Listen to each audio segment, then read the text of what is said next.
law enforcement and other agencies, other entity, other bodies trace people within Nigeria? I will explain it. They use a combination of traditional and modern technology to track individuals. Here is let me give you general outline to how they actually operate. Number one is what they call CDR. It's called what we call detail records. They work with telecom companies to access call, or we call it call logs, text records, and the location of phone. Two, there's what we call SIM registration details. They use what we call, since SIM cards in Nigeria are kind of linked to national identification numbers, NIN, police can track, or any other person can track the owner's identity. There's what we call triangular or triangulation. They can use triangulation, which is using cell towers. All these masts you always see, these cell towers, that can determine your phone's location if the GPS is off. There's what we call IMEI tracking. They can also track stolen or active devices using their unique IMEI numbers. The other one is what we call SMM, which is social media monitoring.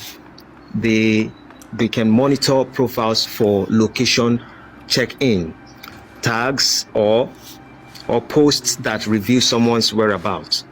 They can use what we call bank transaction records. That means collaborating with banks. They can analyze transaction locations, times, and associated accounts. There's what we call BVN, which is bank verification number. With BVN, they can link multiple accounts to an individual and track transactions. There's what we call email headers. By analyzing the metadata in emails, they can identify the sender's IP address. Even if you're using VPN, they can work on all those things through court order. They also use what we call IP address tracing.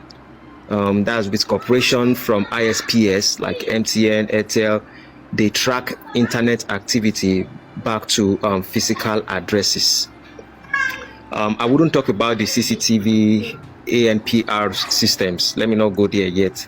There's what we call social engineering. Sometimes they employ informants or undercover agents to extract information from associates. Kolade, what's the problem? Why are you screaming? Why are you screaming?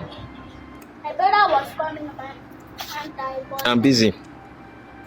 So there is what they use called phone tapping. Are you going to the shop or you want to go and watch film? I'm going to watch. And go inside and watch film.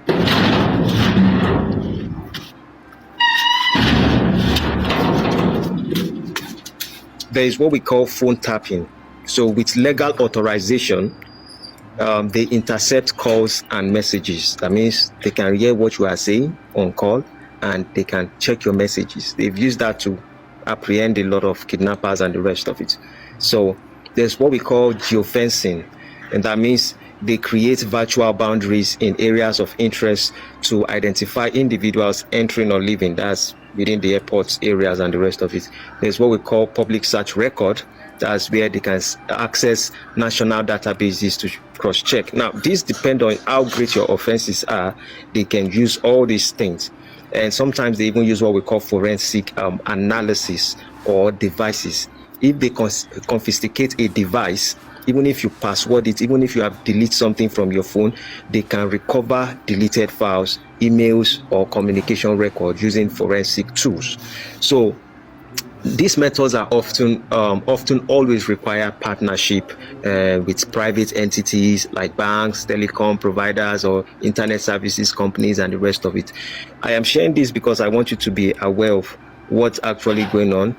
So if you decide, you still want to go ahead and lay bad comments on social media when they are saying that they don't want us to talk, you should be aware of how you can get apprehended.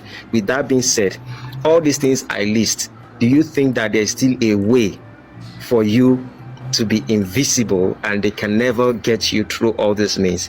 Whatever you think, put it in the comment section. I will tell you the order in the next episode. Before the class begins, I want to share some knowledge with you. Let me hear what you think in the comment section. And for those of you who want to be part of my class that I'll be teaching on how to become invisible online, you have to create an identity for yourself that is you, and the identity of another side of you that nobody knows on the social media space also. With that being said, this is just for your own safety, so people cannot track you. Your husband cannot track you. Your wife cannot track you. They cannot track you. Some people cannot track you. That's the bone of contention why we are doing this. For your own safety, for every Nigerian safety. If you have not subscribed, please go subscribe to my YouTube channel, The Man of Thought 99. That's where the class, I'll be having a live section with you and be showing you everything you need to have. I have told you before you come to the live section, make sure you try and afford another phone, Android phone. That phone will serve as a burner. And while we dive into the class, I would be able to lecture you more on how to be very safe. But I just tell you this. What do you think in the comment section? Do you think you can still be invisible regardless of all these things? Let me know in the comments.